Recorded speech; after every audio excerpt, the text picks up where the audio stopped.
जीवन हमें एक मौका देता है, इसलिए जब भी सही कॉलेज चुनने का समय आए तो सिर्फ मंगलायतन यूनिवर्सिटी आपके बेहतरीन भविष्य और सर्वांगीण विकास के लिए।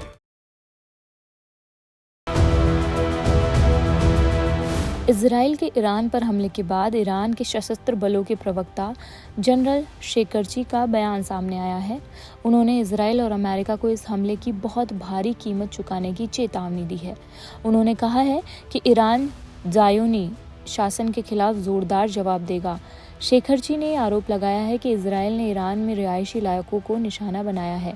वहीं ईरान के supreme leader Ayatollah Ali Khamenei ने भी हमले की निंदा की है। मीडिया रिपोर्ट्स के मुताबिक जनरल शेखरची ने सरकारी टेलीविजन पर कहा है कि इजराइल और अमेरिका को एक जोरदार तमाचा मिलेगा। ईरान के सशस्त्र बल तैयार हैं, जल्द ही जवाबी हमले करेंगे। दुश्मन को भारी कीमत चुकानी पड़ेगी। सशस्त्र बलों के प्रवक्ता जनरल शेखरची ने कहा, दुश्मन शत्रुतापूर्ण हरकतें कर रहा है। मैं ईरानी लोगों से कहना चाहता हूं कि वे चिंता न करें। ज़ायोनी दुश्मन को भारी कीमत चुकानी पड़ेगी। उन्होंने संयुक्त राज्य अमेरिका के समर्थन से यह कार्रवाई की, रिहायशी इलाकों को निशाना बनाया। सशस्त्र बल 100% तैयार हैं, कड़ा जवाब देंगे। प्रवक्ता ने जोर देकर कहा कि देश के अंदर चिंता का कोई कारण नहीं है। दुश्मन गलत सूचना फैला रहा है। लोगों को सिर्फ नेशनल मीडिया से मिलने वाली ऑफिशियल सूचनाओं पर भरोसा करना चाहिए। ईरान के supreme leader Ayatollah Ali Khamenei ने भी हमले की निंदा की। उन्होंने एक्स पर लिखा, आज सुबह हमारे देश में एक बड़ा हमला हुआ। ज़ायोनिस्ट शासन ने हमारे नागरिक इलाकों पर हमला किया। इससे साफ हो गया है कि उनका इरादा बुरा था। हम इसका कड़ा बदला लेंगे। ईरान की सेना इस हमले को अनदेखा नहीं करेगी और हमलावरों को सजा मिलेगी। उन्होंने आगे कहा कि इस हमले में कुछ कमांडर और वैज्ञानिक शहीद हो गए हैं, लेकिन उनके साथियों ने यह तय किया है कि वे अपने काम को बिना रुके आगे बढ़ाएंगे। 13 जून को इजराइल ने ईरान पर एयर स्ट्राइक की। इसे उसने ऑपरेशन राइजिंग लायन का नाम दिया। इजराइल के ईरान के न्यूक्लियर प्रोग्राम पर अटैक किया।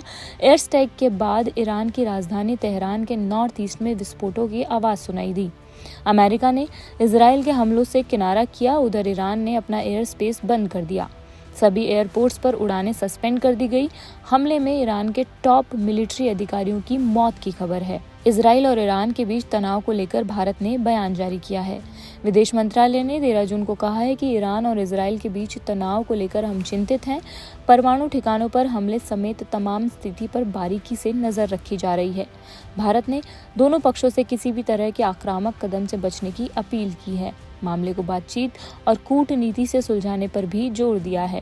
साथ ही कहा है कि भारत के दोनों देशों के साथ अच्छे संबंध हैं, वे हर संभव मदद देने के लिए तैयार हैं। विदेश मंत्रालय ने आगे कहा कि दोनों देशों में हमारे मिशन वहां रहने वाले भारतीयों से संपर्क में हैं। दोनों देशों में मौजूद सभी भारतीयों को सावधानी बरतने, सुरक्षित रहने और मिशन की गाइडलाइंस का पालन करने की सलाह दी है।